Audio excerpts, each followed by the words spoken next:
ما أريد من هذا الشعب إلا أن يزيد في الحمد والشكر إلى الله عز وجل، ويزيد من محبة الوطن،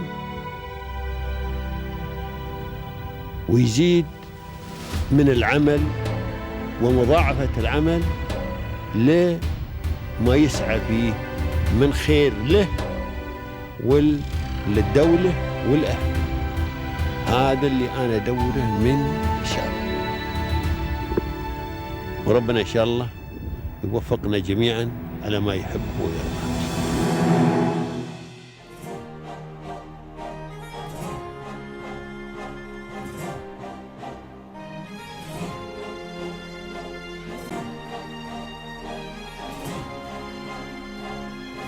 We are delighted to host Mr. Andreas Borgman, co-founder and CEO of Kcal, a leading food tech and lifestyle brand in the UAE. Since 2010, Mr. Andreas has been redefining healthy eating through his entrepreneurial drive and commitment to wellness. Under his leadership, Kcal has grown into a regional pioneer, promoting the idea that true healthcare starts by offering nutritious, delicious, and accessible food choices. To know more details, stay tuned.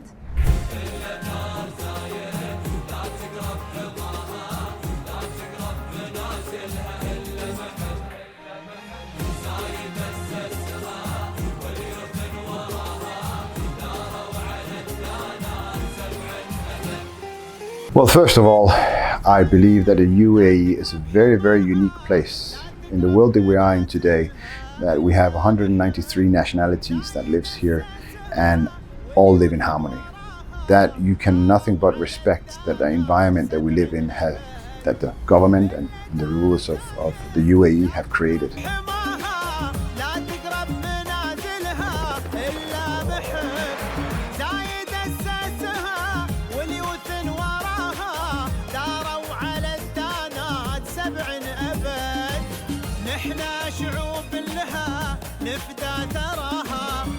Success is a very, most people define success by money, but once you have the money, money is not success.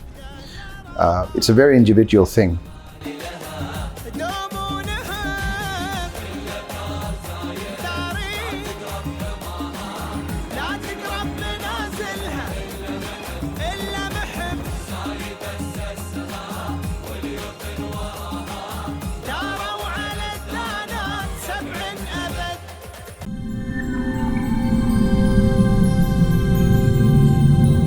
Welcome everyone to Pearls of Union, a program that sheds a light on the brightest minds and most inspiring figures in the UAE.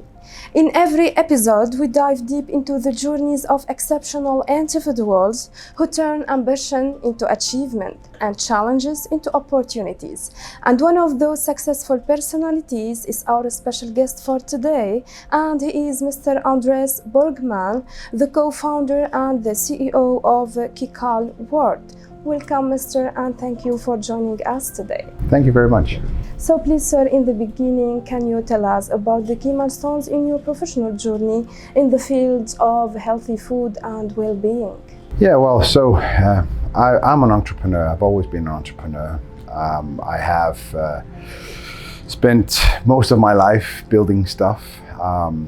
And for the last 15 years, here in the UAE, besides other businesses I built before here in the UAE, I've been working on Kcal, and it's a health food company.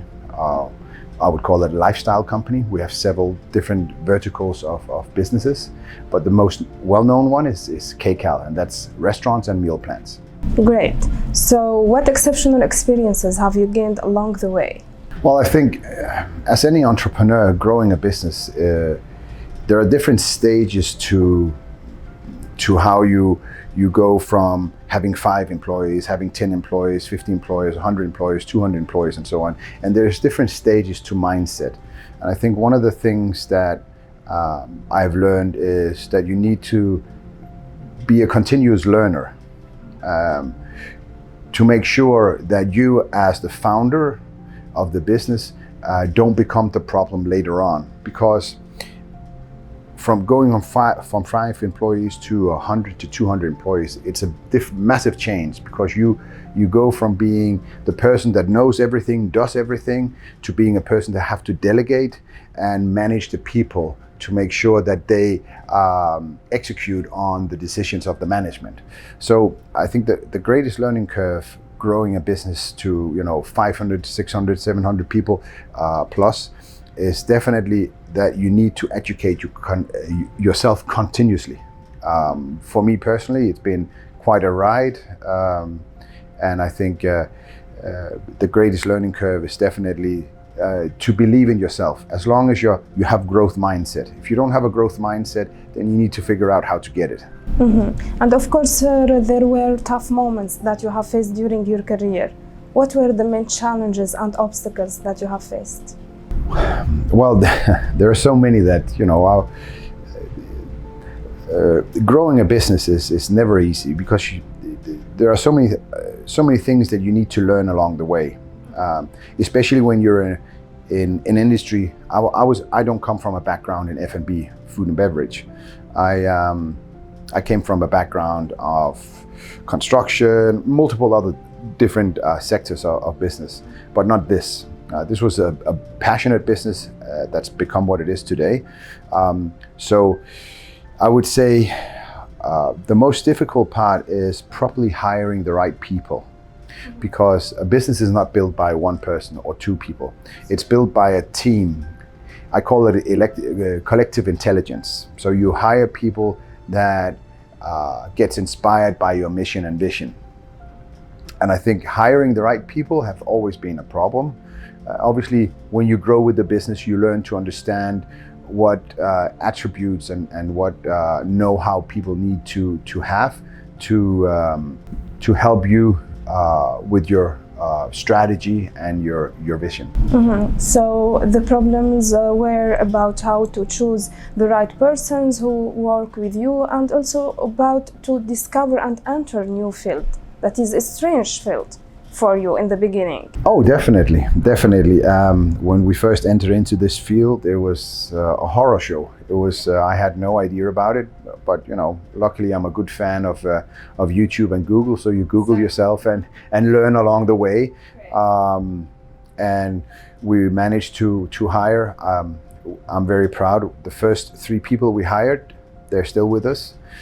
We have more than 70 people that's been with us more than 10 years. So, we did do some good hirings, but we also did some bad ones, which was quite a problem for us. And that came down to, at the time, me and my business partner did not believe enough in ourselves to be able to run a business of the magnitude that it was at the time. So we start hiring, all the titles, like managing director, CFO, all this stuff. But unfortunately, it's very hard to hire for passion. Since it's a very entrepreneurial company, and it still is, we keep on innovating and keep on coming up with new ideas and new business models and so forth. You need to hire a specific type of person that likes to get out of their comfort zone and likes to grow. But we figured it out, and alhamdulillah, we're great today. So you wanted to hire people that have the same idea and the same vision, that share you the same vision. The same mindset, the same mind. Look, we in Kcal, we are a very young team.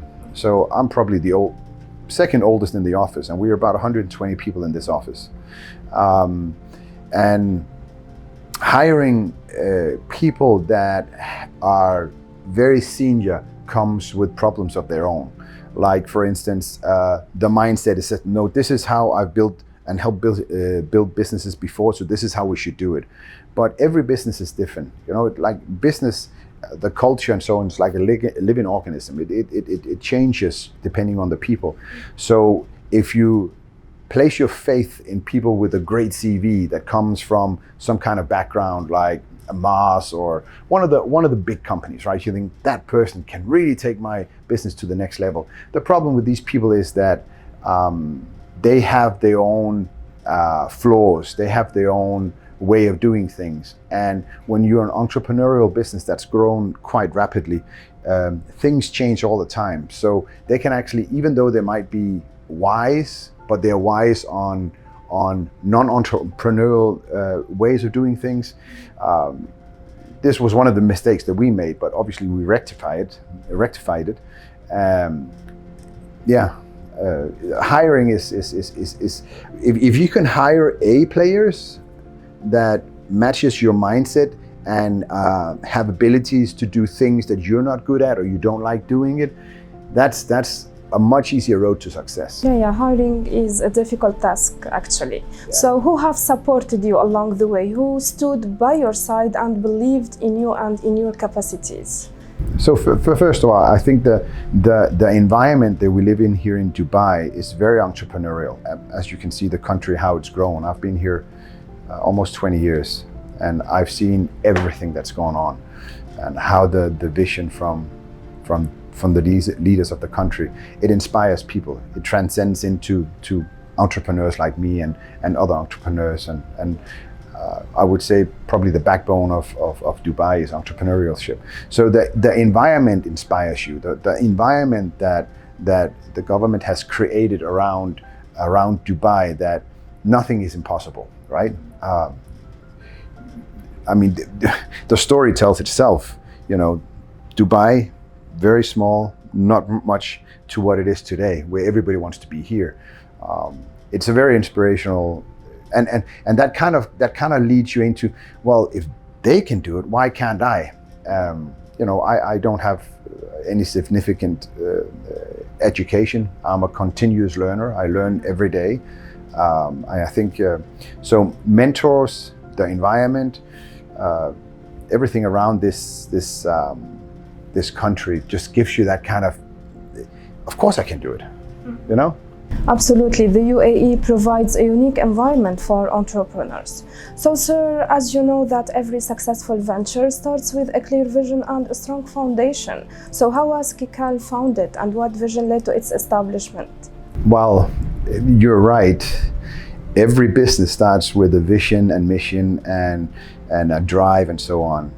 But I think the most companies that are started from passion, they don't really have a vision and a mission to start with.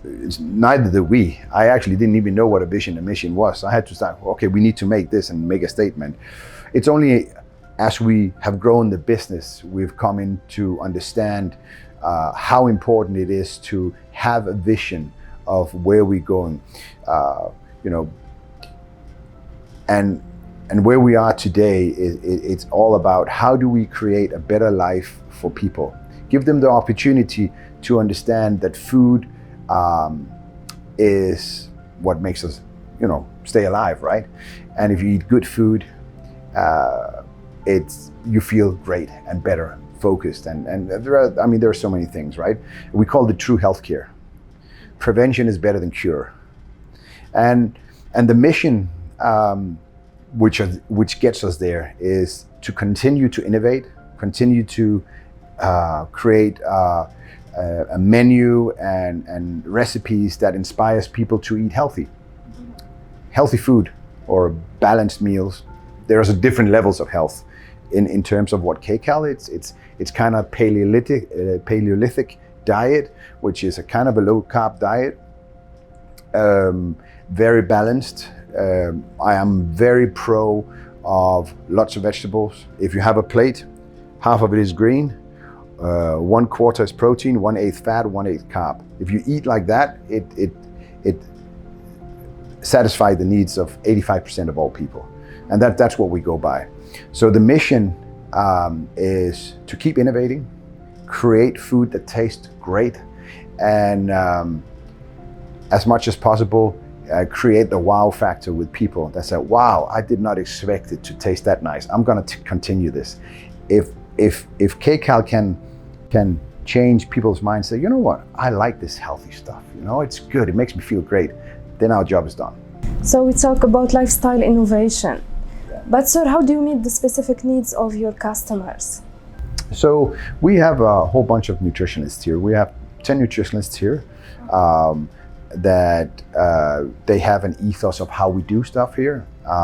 Most of what we do has turned into tech, because we're at a certain size now and people's time is very valuable. So most people don't want to come and see nutritionists. So we've created different sorts of tech that like a body assessment and so forth, that's based on our know-how and so forth. So people can download our app and go through a body assessment, and then it'll tell you what you need. If you have any kind of problems like hypertension or some kind of allergy or something like that, then you see a nutritionist, and then we'll base everything on your needs. Yeah. So of course, there are many achievements that you are most proud of today at this company. So what are they?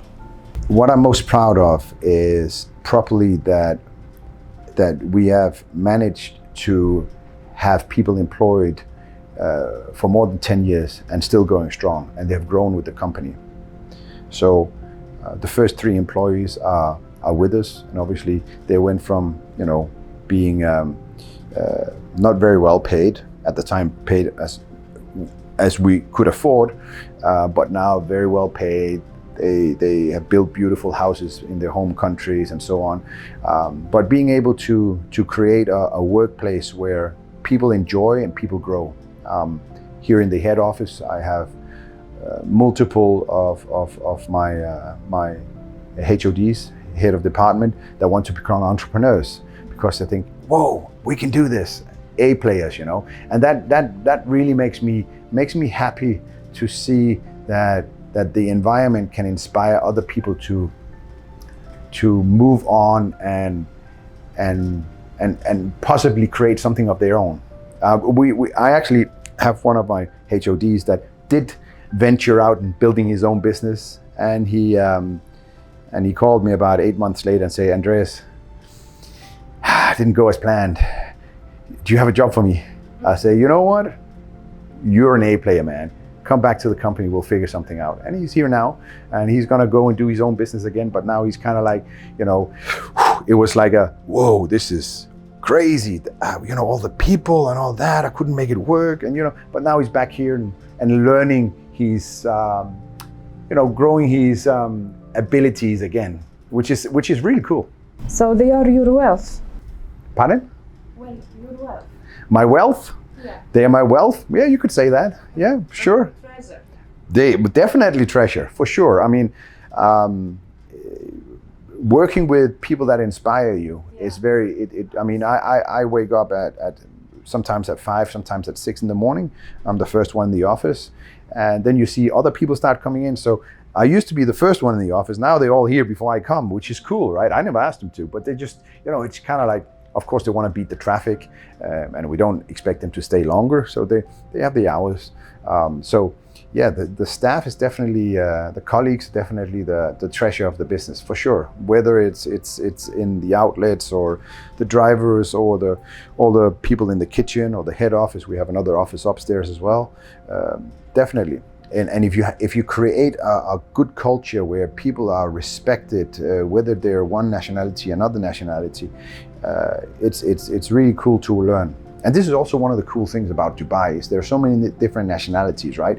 So you get so many different backgrounds of upbringings and so on, and it gives a very vibrant way of thinking, which I think is a huge contributor to the success of this country as well, because you have so many different nationalities and you have so many different ways of thinking.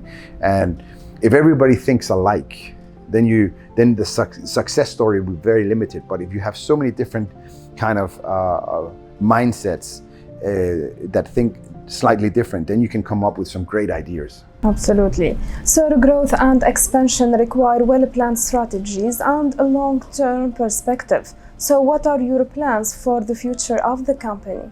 So here in Dubai, we are very well set. And we're currently working on both Kuwait and Saudi Arabia. Obviously, Saudi Arabia is in a very upcoming big market. And Kuwait is kind of the food market of the Middle East. At least that's what they say. So yeah, so those two are in the horizon this coming year. We're working on it now. We're already established over there. It'll take a bit of time. It's always interesting when you do new ventures. There's always problems that are unforeseen, like any business. But that's the next step. We'll see. I think there's enough work there for the next couple of years there, and then we'll see how the rest of the years to come go. So you are deciding to expand into new markets. Definitely. Wish you all the best. Thank you. So as a successful entrepreneur and as a visionary leader, how can you define success? I think success is a very, most people define success by money. But once you have the money is not success. It's a very individual thing.